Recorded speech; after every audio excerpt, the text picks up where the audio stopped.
खीरथर जे जाबलू पट्टी में तेज बरसात खां पोइ काछे में बोटबारी सूरत हाल पैदा थी वई। जोही में नई गाज 28 फुट वही आई।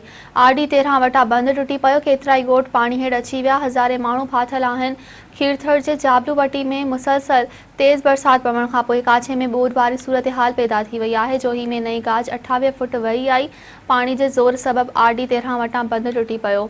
पाणी केतिराई ॻोठ ॿोड़े छॾिया आहिनि, जंहिं सबबि हज़ारे माण्हू फाथल आहिनि। बंद टुटण करे पाणी जाम बबर, भावल बबर, शेर मोहम्मद टालपुर, सावड़ो, इटाबाई, लुंड समेत केतिरी ॻोठनि में काए पियो। रिवासी लॾ पलाण ते मजबूर आहिनि। हिकु ॻोठ जे घर भातियुनि पारां वणनि ते चढ़ी वञी जान बचाई वई। केतिराई ॻोठ मथांई वारनि हंधनि ते मुंतक़िल थी रहिया आहिनि।